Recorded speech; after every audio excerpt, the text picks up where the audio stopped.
La peinture, je l'ai appris en allant dans les galeries, dans les musées, et en discutant surtout avec des professeurs qui étaient de bons profs. Pour remettre lecture, il faudra appuyer là, mais pas tout de suite. Donc ça serait bien que vous expliquiez cette librairie, justement.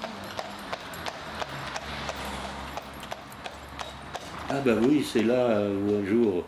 Parce qu'on discutait beaucoup avec ce professeur. Certains élèves s'étaient vantés d'avoir une bonne mémoire visuelle. Alors il avait fait une chose, il avait mis un modèle au rez-de-chaussée, et nous on travaillait au premier étage. Donc on allait voir le modèle en bas, et on remontait. C'était une expérience absolument désastreuse pour nous, mais très enseignante. On avait beau avoir l'image dans la tête, ça passait pas au bout de la main. Hein.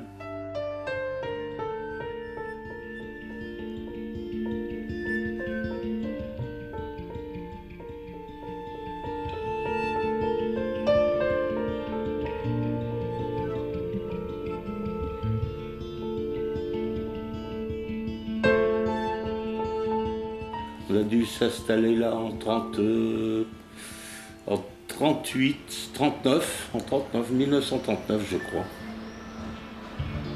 Non, j'étais dans une famille où on ne lisait pas, on n'écoutait pas de musique, c'était pas une famille d'intellectuels, hein, au contraire.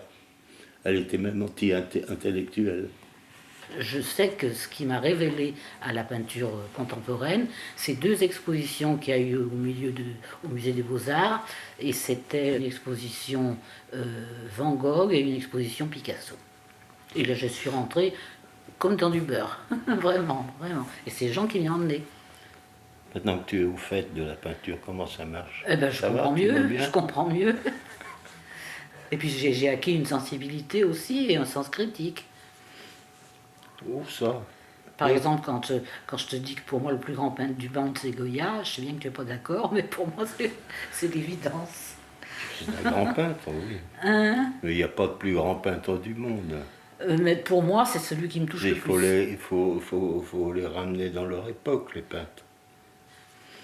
J'exerçais ma suprématie, habituée à peindre sans filet. Je maîtrisais l'émotion pour la rendre plus tard à la toile.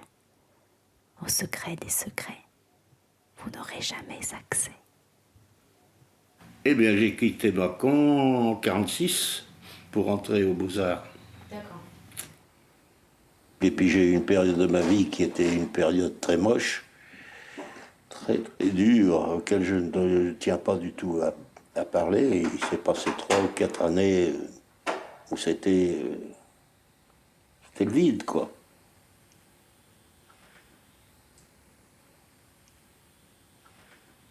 Pour payer des notes de restaurant, parce que je n'avais pas un sou.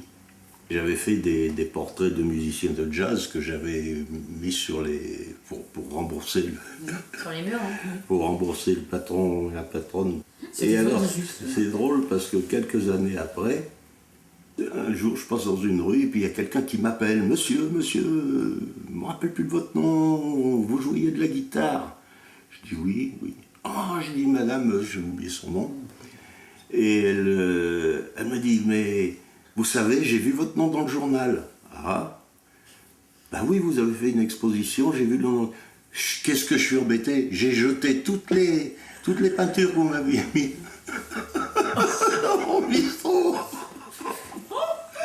Voilà, je suis resté les deux bras ballants, je suis parti, j'ai tourné le dos, je suis parti, j'ai pas voulu lui répondre.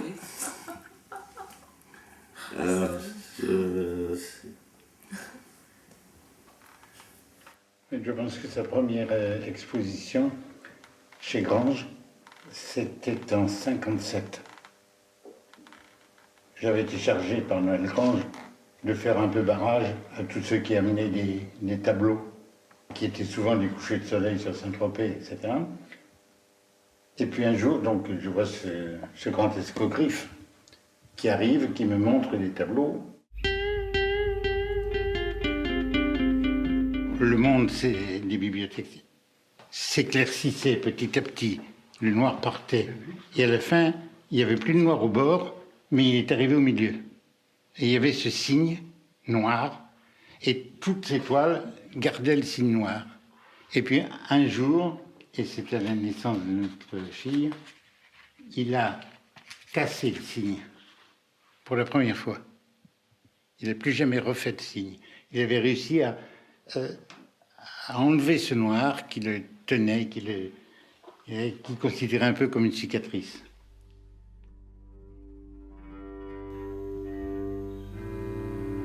Je peux commencer à 2h de l'après-midi et m'apercevoir que c'est 8h du soir. J'ai pas vu le temps passer. Le temps passe pas.